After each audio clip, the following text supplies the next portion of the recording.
Ellie Prescott stood at the edge of the fountain, her pale hands pressed against the cool stone rim, her eyes scanning the sea of people who moved through Millennium Park like a river of noise and color. Children laughed, tourists shouted, street performers played jazz on battered saxophones. It was the kind of city soundscape most people barely noticed, but for Ellie, it was a constant reminder of what she lacked. She couldn't hear any of it. Not truly. She had ears, yes. And her doctors assured her there was nothing physically wrong with her vocal cords. Yet from the moment she was born, Ellie had never spoken a word. Not mommy, not daddy, not even the kind of meaningless baby babble other children outgrew. For 8 years, she had been a silent figure in a loud world. Her father, Charles Prescott, had spared no expense in seeking a cure. He was the kind of man whose name opened doors at hospitals, research labs, and elite medical conferences. Prescott Pharmaceuticals, his company, had pioneered treatments for rare genetic conditions and life-threatening diseases. But when it came to Ellie, science had failed him.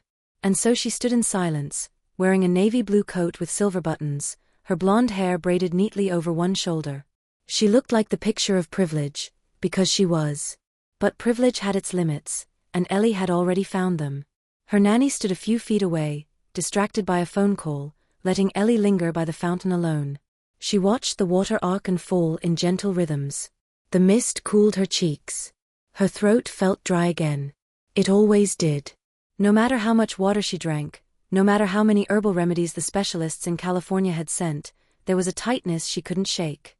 As if her voice was a thing trapped deep inside, struggling to surface. Then came the shadow. It moved from the crowd like smoke, silent and unseen at first, until it stopped a few feet away. Ellie turned. A girl stood there. A little older, maybe 10, with tangled dark hair and a flannel shirt too big for her frame. Dirt smudged her cheeks, and her sneakers were held together by duct tape. In her hands, she clutched a cloudy plastic bottle, half full of a strange murky liquid the color of weak coffee. Tiny bits floated in it, like herbs or ash. The girl saw Ellie looking and stepped closer. "You're thirsty, aren't you?" she asked. Ellie blinked. The girl lowered her voice. "I saw you touching your throat. I know that look. I had it once too." She extended the bottle with both hands. Drink this. Just a sip. It might help. Ellie hesitated. Every instinct told her to step back. Her father's voice rang in her memory, stern, absolute. "You don't take anything from strangers, Ellie. Especially not from the streets." But there was something about the girl's eyes. They weren't dull or desperate. They were alive, sharp, watching her not with pity, but with understanding. "You think I'm crazy," the girl said, almost defensively. "I get that a lot. But I'm not. My grandma gave me this. Before she died. She said it had power." She held the bottle closer, her hands shaking now. "It's the only thing I kept after she passed. Everything else, they took it. The shelter, the city, the social workers. This was mine." Ellie tilted oreilles, studying her. The girl's voice wasn't just desperate, it was personal. Whatever was in that bottle mattered more than food or money. She was offering it like a sacred thing. "You can talk, can't you?" the girl whispered. "That's why you look like that. You stare, but you never answer." "You retraped." "Same way I was." "No one near you." Ellie's heart began to race. "My name's Riley," the girl added softly. "I know you don't know me. But I know you." She uncapped the bottle and held it toward Ellie. The smell was earthy, sharp, a little bitter. "What do you have to lose?" Riley asked. Ellie looked around. No one was paying attention. Her nanny was still on the phone. The crowd moved around them like waves around a rock. Her hand moved before her mind caught up. Slowly, she reached out and took the bottle. It was warm, sticky from being held so tightly. She lifted it to her lips. "Not too much," Riley warned. "Just let it touch your throat." Ellie sipped. It was unlike anything she had ever tasted. Bitter, smoky, metallic. Her first instinct was to spit it out, but Riley's urgent whisper stopped her. "Don't. Let it sit. That's how it works." Ellie swallowed. For a moment, nothing happened. Then, heat. A gentle warmth sliding down her throat, not burning, but spreading. A tingling sensation, like carbonated water, fizzing deep in her chest. Her eyes widened. Riley smiled for the first time. There. You feel it, don't you? Ellie nodded, slightly dizzy. I was sick once, Riley said, sitting on the fountain's edge. Couldn't breathe right. My chest would close up, like I was drowning in air. Grandma June, she wasn't a doctor, but she knew things. Herbs, teas, old healing stuff. She gave me this. Next morning, I was fine. Écoute singulier. Écoute Logagen. Ellie gripped the bottle tighter. She didn't know why, but something inside her wanted to believe. She called it a gift, Riley continued. Said it couldn't fix everything, but it could open what was closed. Doors. Arts. Voices. Ellie was about to sip again when she heard the sound. Footsteps. Loud. Sharp. Familiar. A voice boomed behind her. Ellie. She froze. Charles Prescott was striding toward them, fury etched across his face, flanked by 2 suited bodyguards. His eyes zeroed in on the bottle in her hand and the girl beside her. What are you doing? He barked, yanking Ellie backward and shielding her with one arm. I didn't hurt her. Riley criait. I swear.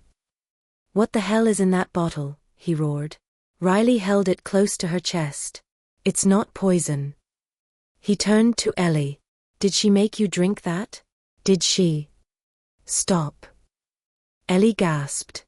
The word came out like a scratch at first. Raw. Thin. But real. Charles went rigid. Ellie stared at him, breathing hard. Her hand pressed to her throat. Dad, she said again. Clearer. Silence fell around them. The crowd had paused. The nanny dropped her phone. Charles knelt slowly, eyes wide with disbelief. You spoke, he whispered. Elias' lips trembled. I told you, Riley said softly. It's not poison. But already, whispers had begun.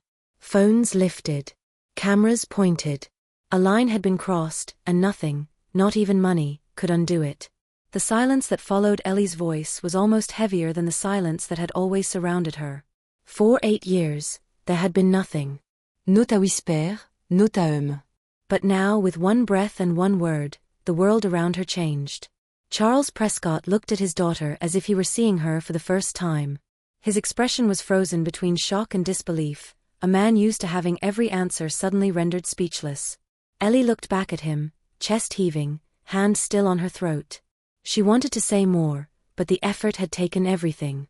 The single word Dad had felt like lifting a mountain. The crowd had started to gather now, forming a loose circle around them. Tourists stopped mid-step. A woman gasped. A teenager raised her phone, already live-streaming. Charles turned sharply, shielding Ellie from the stairs. Put the phone down, he barked at the girl. Back away. But his voice wasn't firm like before. It wavered, unsure, haunted by what he'd just witnessed. Riley stepped back slightly, her fingers still wrapped around the bottle. I didn't hurt her, she said again, quieter this time. I just helped. Charles rose slowly. He was taller than most men, and his tailored coat made him seem even more imposing.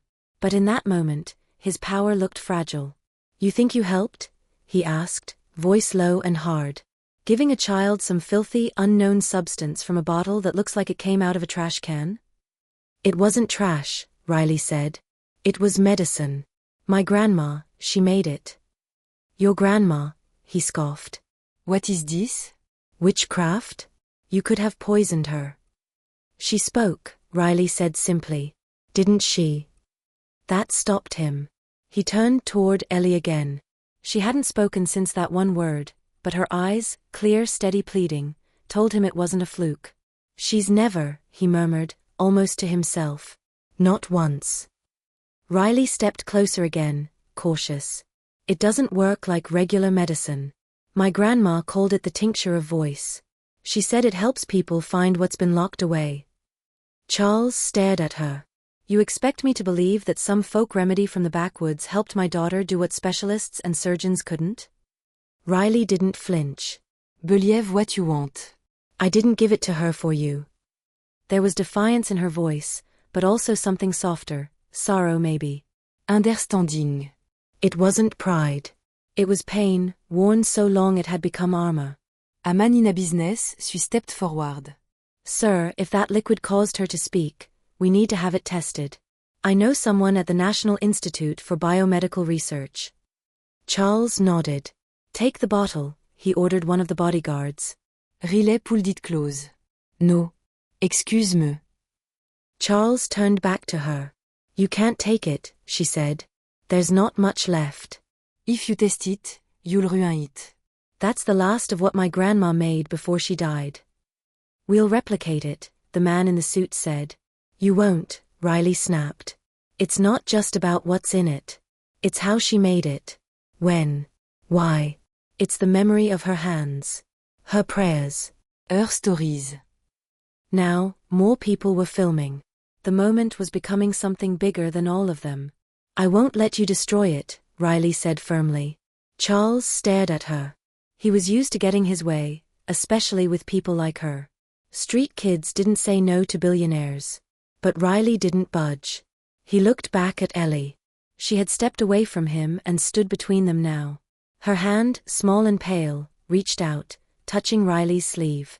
A single word escaped her lips again, so soft it was almost lost. Please. Riley looked down at her, and then at the bottle. Her fingers loosened. Okay, she said. One more sip.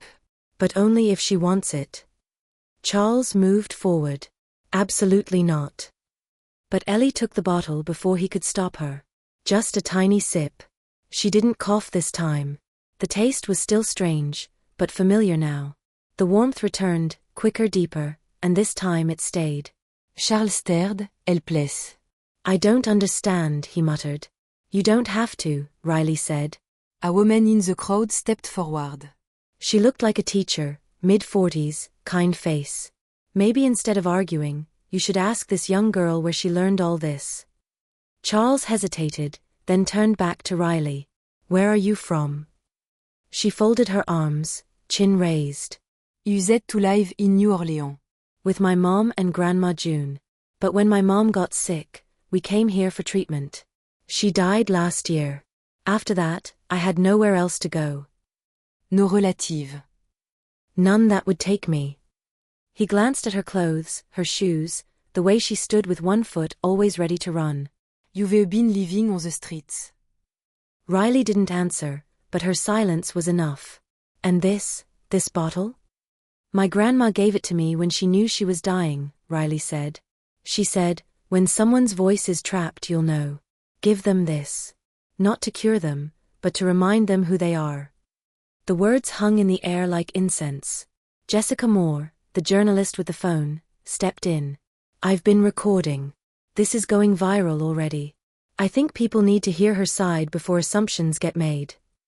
Charles looked at her, then the crowd, then his daughter, who had moved beside Riley as if she belonged there. For a moment, he saw the divide, not just between himself and Riley, but between everything he believed in and everything he never understood. The weight of power, privilege, money, all useless in the face of a little girl's voice. I need to get my daughter home, he said at last. She needs rest. And tests. Of course, Jessica said. But Mr. Prescott, one last question. Do you think this girl saved your daughter? Charles looked at Riley. She didn't smile. She didn't ask for thanks. She just stood there, bottle in hand, like a soldier who had completed a quiet mission. I don't know what I believe anymore, he said quietly. But she gave Ellie something I never could. He turned, took his daughter's hand, and walked away. Ellie looked back once.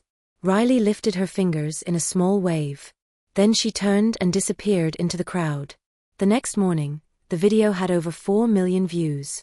The headline from Jessica Moore's post on TikTok read, "Billionaire's mute daughter speaks her first word, thanks to a homeless girl with a mysterious bottle." By noon, it was trending on every platform. Twitter, Facebook, YouTube. The comments flooded in faster than anyone could read.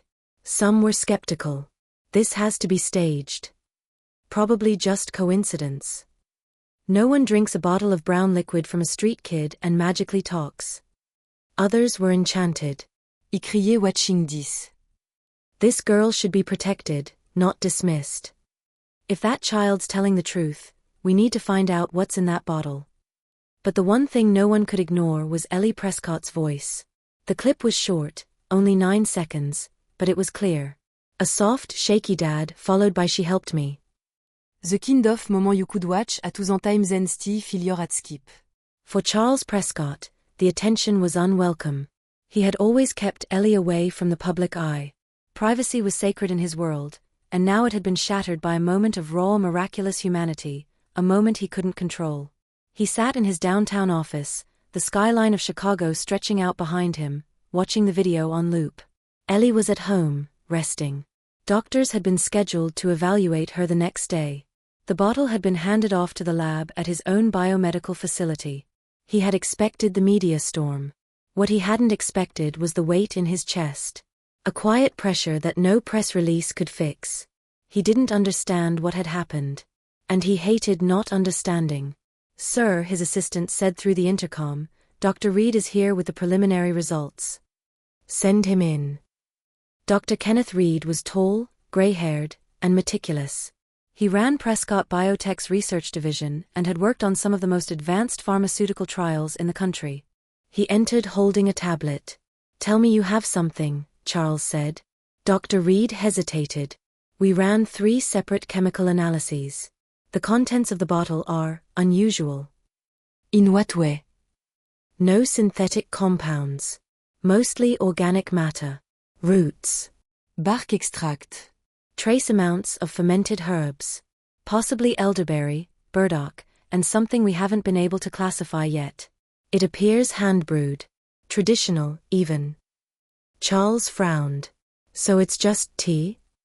Dr. Reed shook his head. "It's more complex than that. It's brewed with intention, care, and a method we can't replicate without knowing precise timing and handling. But there's nothing inherently toxic in it. Nothing that would explain a neurological shift. So scientifically, this shouldn't work." "Correct. And yet," he paused, then tapped the tablet. "We monitored Ellie's vocal fold vibrations from footage you provided. They were functional. The problem has never been her anatomy. It was psychological. Possibly trauma-induced mutism. Or neurological suppression." Charles leaned forward. "You're saying the bottle didn't heal her, it triggered something?" "Perhaps. But if that's true, it did what 24 of the top specialists in the world couldn't." Charles sat back in silence. Something gnawed at him. A thought he couldn't push away. What if Riley had done more than just hand Ellie a bottle? What if it wasn't the liquid, but the way it was given? Across the city, Riley sat in her usual corner under the 39th Street Viaduct, her coat zipped to her chin, knees pulled to her chest.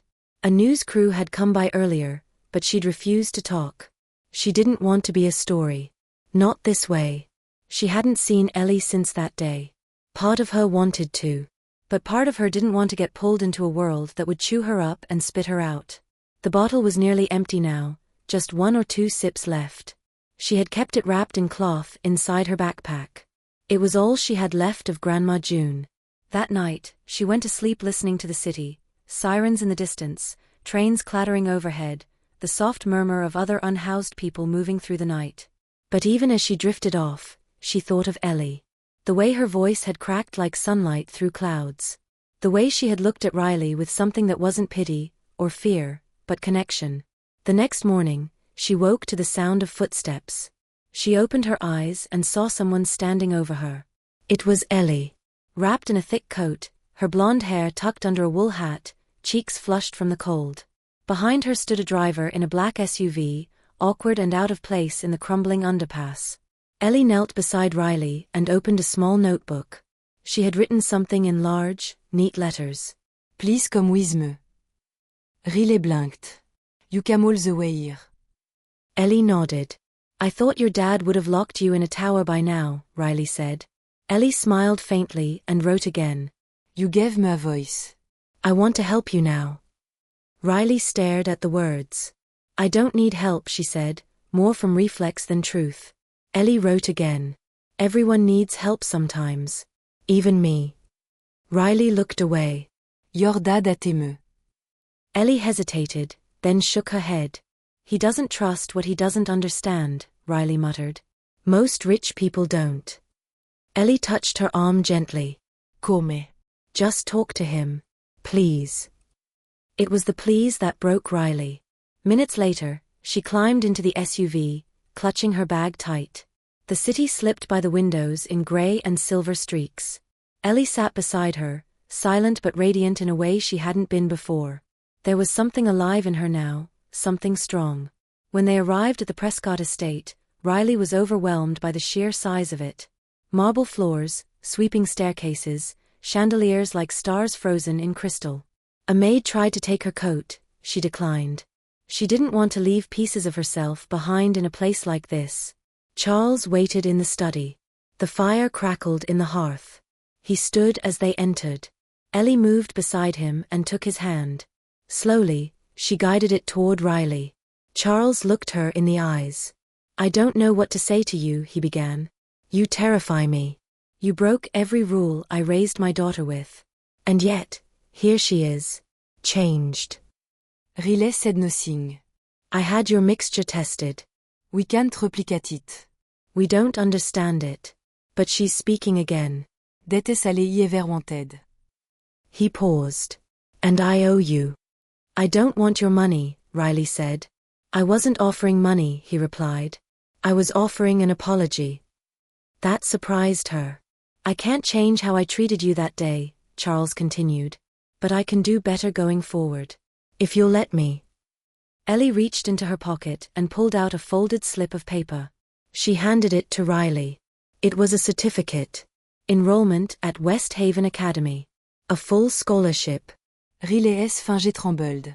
You don't have to accept, Charles said. But if you do, know this, I want you there. Not out of charity. But because I believe you belong. Riley looked down at the paper, then at Ellie. You said you found your voice, she said. I guess it's time I found mine too. The Prescott estate was quiet that night. Not the cold kind of quiet that Riley was used to, the brittle hush of underpasses and empty lots, but a warm, insulated silence, cushioned by thick carpets and walls that blocked out the city. It was strange, almost eerie, to hear nothing after a day filled with voices, questions, offers. Riley sat on the edge of a guest bed the size of the entire shelter room she used to share with 5 other kids. The sheets smelled like lavender. The air was warm. The door wasn't locked. She could leave at any time. And yet she felt more restless than she had in weeks. The letter from West Haven Academy lay on the nightstand beside her. It was real. A full scholarship. Uniform included. Meals. Books. Everything. Too good to be true. She glanced at her backpack, the mouth of it zipped tight. Inside, wrapped in an old sock, was what remained of Grandma June's tincture, barely a sip now. She hadn't dared open it since arriving. Something about the quiet of this place made her feel like it didn't belong. Across the house, in her bedroom, Ellie sat at her desk.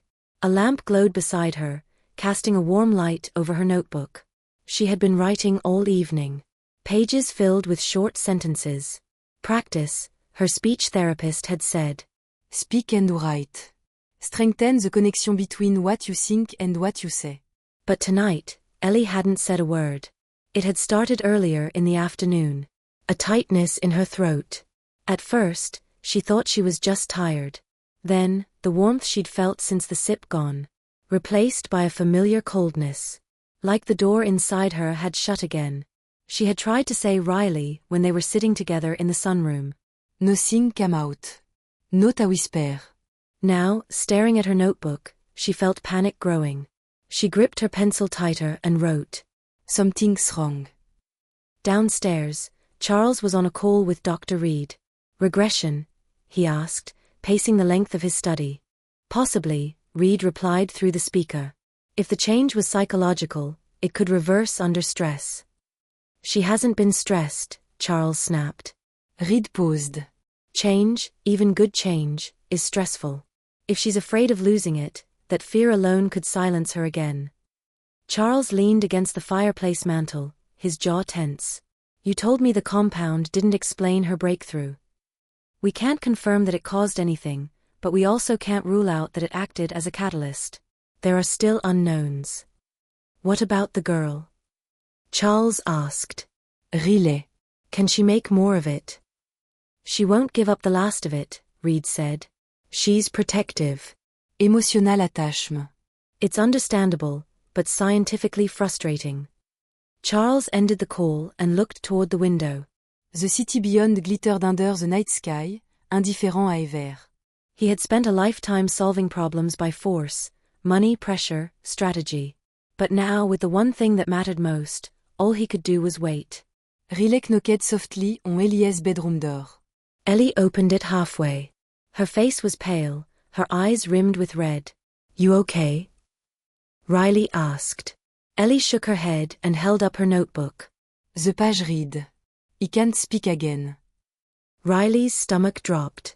Ellie stepped back to let her in. They sat on the bed, the silence between them heavier than any words. How long? Riley asked. Ellie held up 3 fingers. 3 hours. Riley closed her eyes.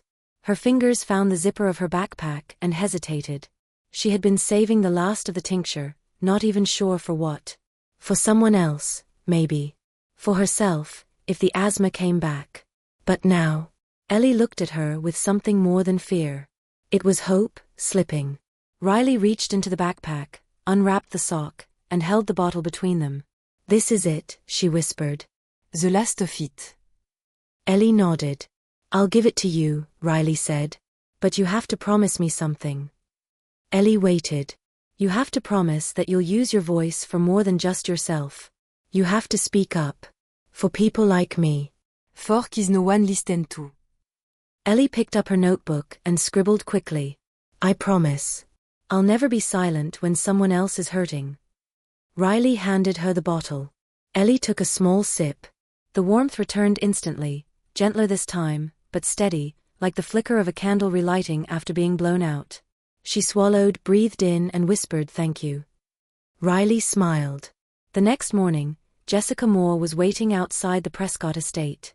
She had been reporting on the story since it broke, and her instincts told her it wasn't over yet. When the gates opened and she saw Riley standing beside Ellie on the front steps, both girls holding hands, she raised her phone and started recording. Ellie stepped forward first. My name is Ellie Prescott, she said, her voice steady. For 8 years, I couldn't speak. The world talked around me, over me and about me, but never with me. She looked at Riley. Then someone listened. Someone no one else wanted to hear. Jessica moved closer. Ellie, are you saying Riley cured you?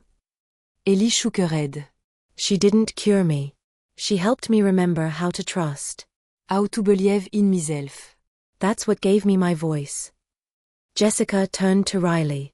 And you? How do you feel about all this attention? Riley shrugged. I didn't ask for it. I just did what my grandma told me to do. Which was? Riley smiled. Help people find the thing they lost, without asking why they lost it. Jessica nodded. What do you both want people to take away from this story? Ellie looked directly into the camera. That sometimes, the people we ignore hold the answers we're looking for. That miracles don't always come from science or money. Sometimes, they come from kindness. Jessica ended the live stream. Within an hour, the clip had been shared by 3 major news outlets. By evening, it reached national television. In living rooms across America, people watched the 2 girls, one rich and silent, the other poor and unseen, stand together, speaking not just words but truth. And somewhere in a shelter or a hospital or a quiet bedroom, a child saw them and whispered a word for the first time. 2 weeks later, the city had changed. Not in the way most people would notice. Traffic still snarled at rush hour, snow still collected in the gutters of downtown streets, and headlines still rotated between politics, scandals, and weather. But underneath the noise, something had shifted. In schools, kids whispered Ellie Prescott's name, not because she was rich, but because she had spoken. Really spoken. Not just words, but ideas. In classrooms and community centers, her video was being replayed, discussed, even debated. On talk shows and blogs, Riley James became a symbol of the unseen savior. Some people praised her as a miracle worker, others questioned her intentions, and a few called it all a media stunt. But no matter where the conversation went, no one could deny that something remarkable had happened, and that it hadn't come from a lab or a hospital, but from a street corner and an old brown bottle. Inside West Haven Academy, Riley walked the hallway quietly. Her uniform was crisp, though a size too big. Her backpack was new. Her eyes scanned everything, cautiously. It was a different world, polished, structured, unspoken rules written into every marble tile and gleaming light fixture. She didn't blend in. Not yet. Maybe never. But she belonged. Because Ellie said so. Ellie sat beside her in every class. She made space at lunch. She corrected kids who whispered. When someone joked about Riley the witch doctor, Ellie stood up and said, "She's the reason I'm here." Their bond had become something stronger than friendship. They were twin survivors, each carrying a piece of the other's story. After school, they sat on the roof of the science building, legs dangling over the edge, the city stretched out in fading winter light. You ever think it's weird? Riley asked, tossing a pebble into the air. That everything changed, because of a bottle? Ellie nodded slowly. But maybe it wasn't the bottle. Riley raised an eyebrow. You saying it was all in your head? I'm saying, Ellie said carefully, her voice now smooth and sure, maybe it was in my heart. Riley leaned back, watching a plane draw a slow white line across the sky. I still don't get why you came back to find me, she said. Ellie smiled. Because you gave me something no one else could. Not just a voice. A choice. They sat in silence for a while. Then Riley reached into her coat pocket and pulled out a small glass vial. Not the old plastic bottle, this was new, clean, and filled with the last of what had once saved her. I've been thinking, she said. It's almost gone. And maybe it's time. Ellie turned. Time for what? Riley held the vial up to the light. It shimmered gold brown, like autumn leaf cooked in water. My grandma used to say the last drop is always the strongest, she said. Because it carries the memory of every one before it. Ellie waited. I want to bury it, Riley said. Ellie blinked. Why? Because it's not mine anymore, Riley replied. It's bigger than me. Bigger than you. People are chasing it, trying to copy it, test it, sell it. But it wasn't meant for that. Ellie said nothing for a long time. Then she nodded. I know the place, she whispered. That weekend, the girls traveled north, away from the city, to a small patch of land near Lake Geneva. Charles Prescott had purchased the property for privacy, but Ellie saw it as something else, a sanctuary. There was a field there, wild and untrimmed, full of wind and sky. The ground felt alive. They dug a small hole near an old oak tree. Riley placed the vial inside, wrapped in one of Grandma June's scarves. Ellie helped cover it with dirt. No speeches. No prayers. Just silence. The good kind. Then Ellie pulled something from her coat. A small wooden marker. She'd carved the words herself. Here lies a whisper. That became a voice. That changed a world. Riley stared at it, eyes glassy. They placed the marker into the soil and stood together, hands clasped, not mourning the loss, but honoring what had been given. In the weeks that followed, Ellie began speaking at youth centers. Her voice was quiet but unshakable. She told her story again and again, not to be heard, but so others could be. She spoke about fear. About silence. About kindness. She never mentioned the bottle. She always mentioned Riley. Riley, in turn, started a small initiative with support from Charles, a mobile outreach program called Voices Unheard. It provided basic health care, safe spaces, and listening ears to kids on the street. No jugement. No conditions. Juste présence. One night, as the mobile van pulled into a quiet alley where a group of teens huddled near a barrel fire, Riley stepped out with a box of blankets. A boy, maybe 12, stood up quickly, wary. We don't want trouble, he said. Riley smiled gently. Neither do I. He stared at her. You're a dead girl. From the video. Riley nodded. He shifted. Was it real? She didn't answer right away. Then she said, What's real is this? Someone saw me when no one else did. And because of that, I saw myself. The boy frowned. That doesn't fix anything. No, Riley said. But it's where everything starts. He took a blanket. In a private interview, months later, Jessica Moore asked Ellie a final question. Do you believe what happened to you was a miracle? Ellie thought for a long time. No, she said softly. It was a reminder that every person is holding a piece of someone else's healing. You just have to be willing to see them. Jessica smiled. And Riley? What is she to you? Ellie didn't hesitate. She's my voice. In a city still echoing with noise, two girls had learned to speak in a way the world couldn't ignore. One had broken her silence. The other had broken through. And somewhere beneath an old oak tree by the lake, a whisper rested in the soil, not forgotten, not lost but planted. Waiting to rise again.